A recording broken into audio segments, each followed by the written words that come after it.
Hi guys, welcome back to my channel. आज मैं आपके साथ ब्लैक एंड वाइट का नेक्स्ट पार्ट शेयर करने वाली हूँ।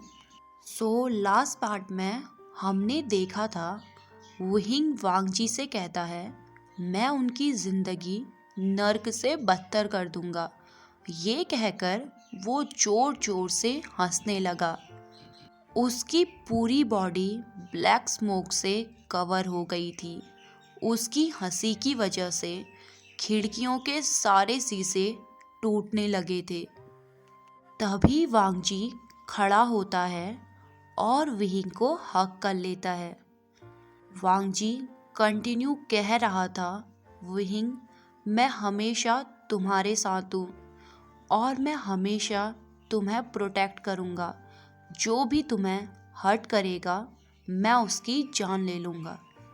ये सब वो वुहिंग को टाइटली हग करके ममल कर रहा था। वांगजी की ये बातें सुनकर वुहिंग थोड़ा इमोशनल हो गया था। तभी वो धीरे धीरे हग को ब्रेक करता है। वांगजी उसकी आंखों में देख सकता था कि वो टूट चुका है।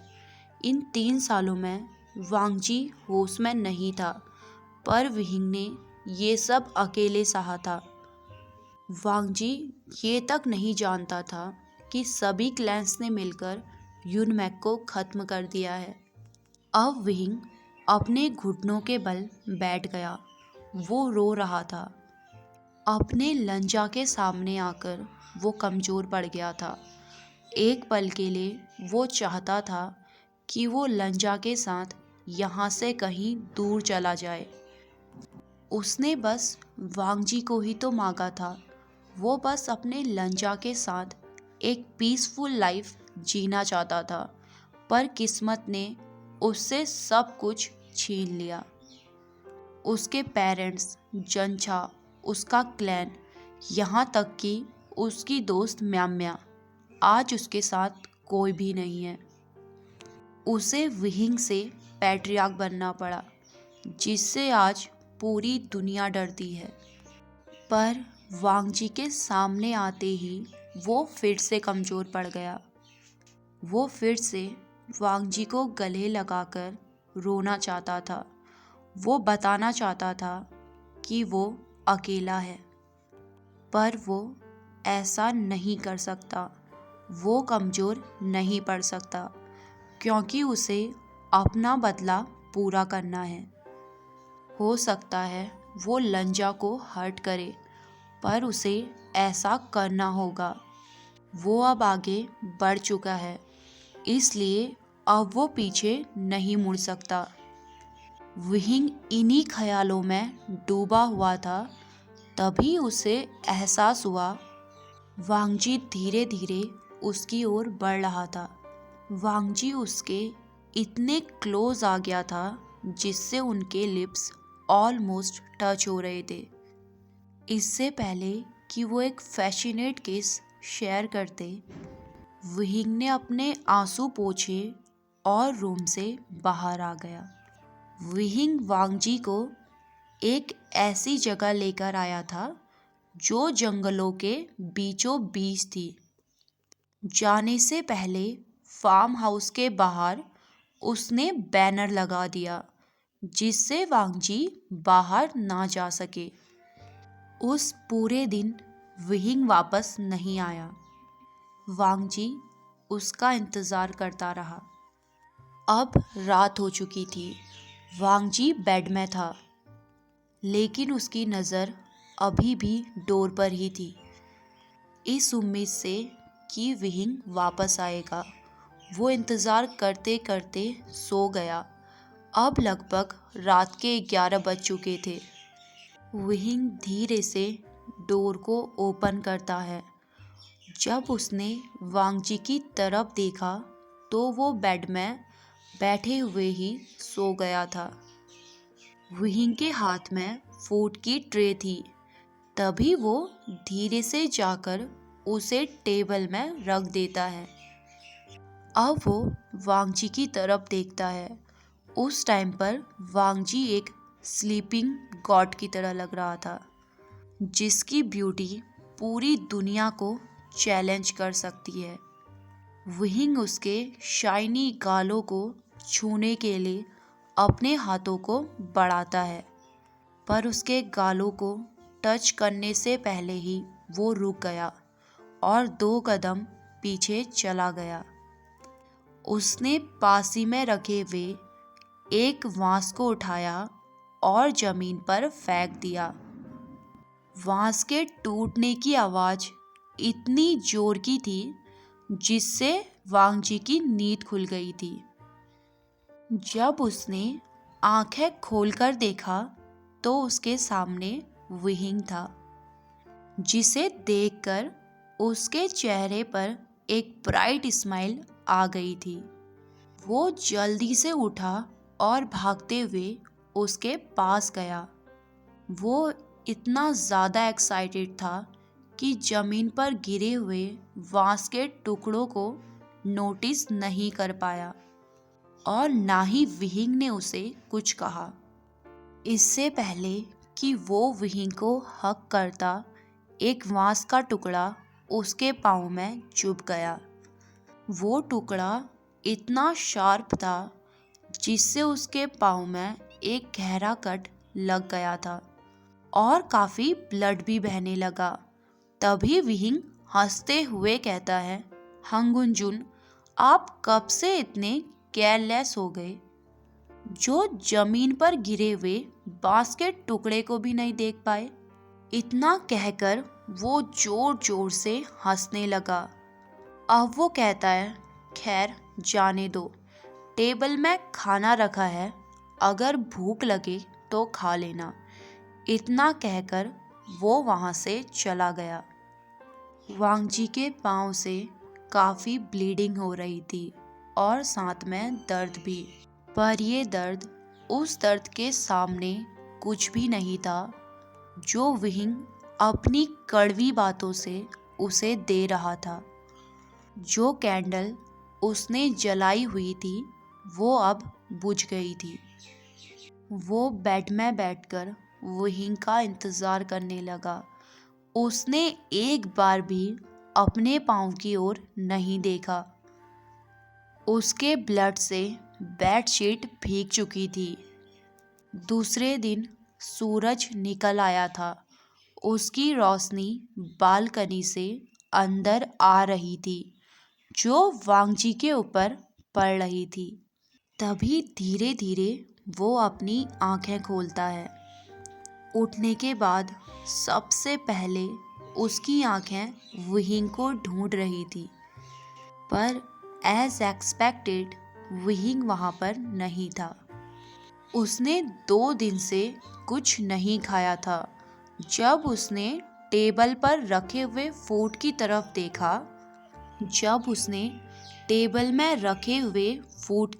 देखा, तो वो खराब हो चुका था।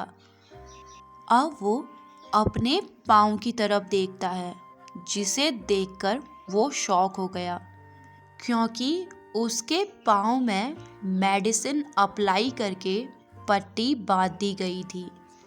बांस के टुकड़े भी फ्लोर पर नहीं थे। तभी वांग जी मर्मर करने लगता है, इसका मतलब कल वो आया था। इतने में डोर ओपन होता है। विहिंग ब्रेकफास्ट लेकर आया था। वो फूड को टेबल में रख देता है। तभी वांग जी उससे सॉफ्टली पूछता है, क्या कल रात को उसने इतना ही कहा था? विहिंग पैनिक हो गया था। वो वांग जी की बात काटते हुए कहता है, ऐसा कुछ भी नहीं है, मैंने कोई मेडिसिन अप्लाई नहीं करी। वांग जी उसे कन्फ्यूजन के साथ देख रहा था। अब वो स्मक करता है और कहता है, अच्छा तो ऐसा है, लगता है कोई नॉटी बनी आकर मेरे वुड को क्योर कर गया। ये कहकर वो एक टीजिंग स्माइल करता है। उसने टेबल में रखे हुए फूड को उठाया और उसे खाने लगा। जैसे ही वो एक बाइट लेने वाला था, विहिंग उसके पास आकर वो ट्रे ले लेता है।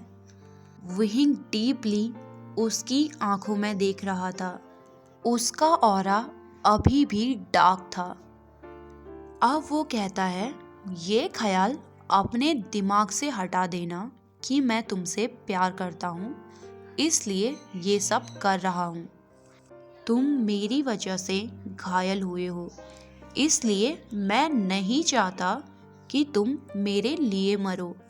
हालांकि वो बात अलग है, जब मैं लैन क्लैन पर हमला करूँगा तो मैं तुम्हें अपने हाथों से मारूँगा। इसलिए जल्दी ठीक हो जाओ, जिससे मैं तुम्हें क्लाउड रेसेस फेंकाऊं। ये कहकर वो एक एविल स्माइल करता है। हालांकि ये बात अलग थी कि इससे वांग जी को कुछ खास फर्क नहीं पड़ा था। विहिंग उसे फूड दे देता है और वहाँ से जाने लगता है। तभी वांग जी एक कोल्ड टोन में कहता है, रुको। विहिंग रुक गया और अपनी आंखें रोल करते हुए वांग जी की तरफ देखने लगा। अब वांग जी एक प्लेन टोन में कहता है, मेरे रोब डर्टी हो गए हैं और मुझे बाथ भी लेना है, इसलिए जल्दी कोल्ड वाटर और न्यू रोब का इंतज़ाम करो, ईलिंग पैट्रियार्क। उसने इस वर्ड पे बहुत जोर देकर कहा था, जिससे गुस्से में विहिंग अपनी आइज़ को नैरो करते हुए उसकी तरफ देखने लगा। तभी वांग जी एक रफ टोन में कहता है, मुझे ऐसे मत देखो, क्योंकि मुझे तुमसे डर नहीं लगता।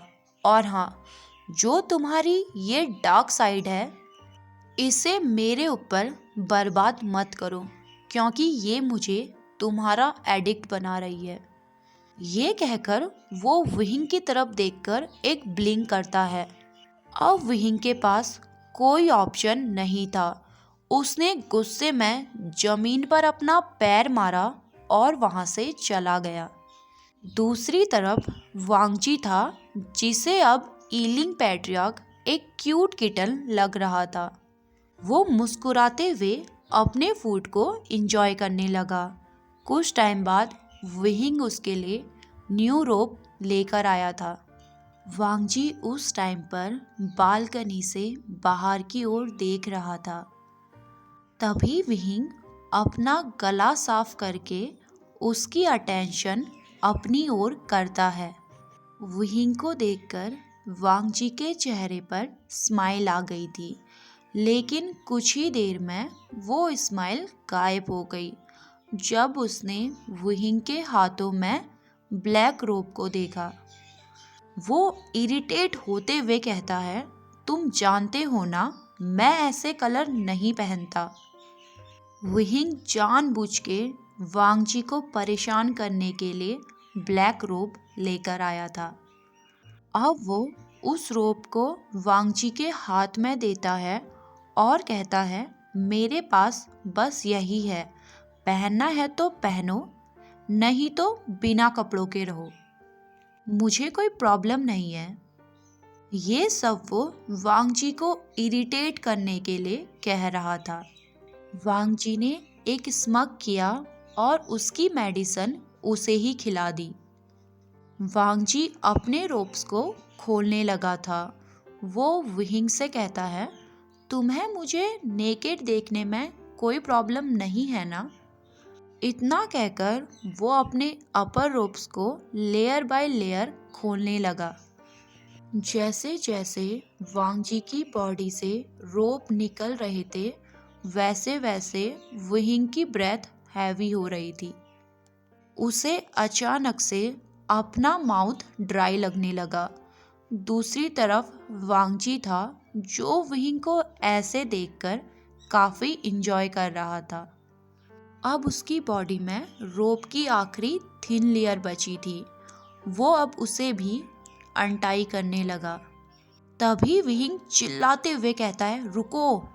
वो इतनी जोर से चिल्लाया था जिससे एक पल के लिए ऐसा लगा कि वहाँ पर अर्थक्वेक आ गया है।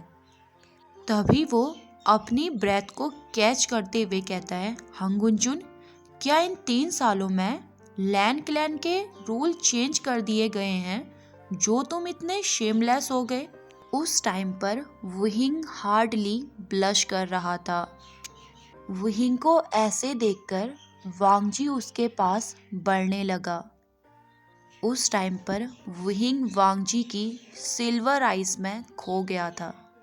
वुहिंग डीपली उसकी आंखों में देख रहा था। तभी वांगजी उसके क्लोज आकर रुक गया।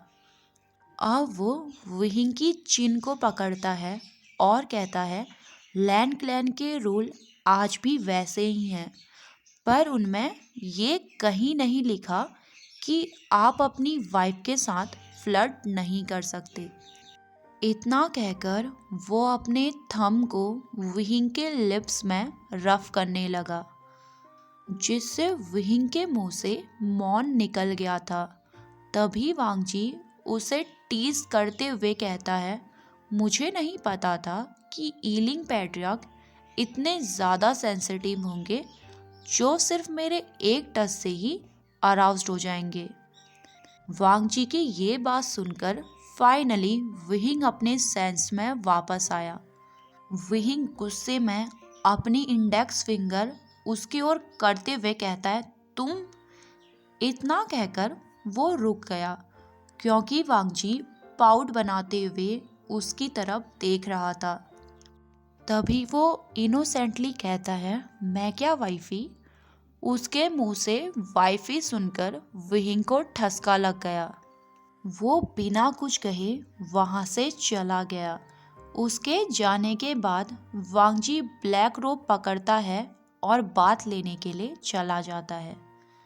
ओके गाइस, आज के लिए बस इतना ही। मिलते हैं हमारी नेक्स्ट वीडियो में। तब तक के लिए खुश रहिए, मुस्कुराते रहिए। Tata bye bye.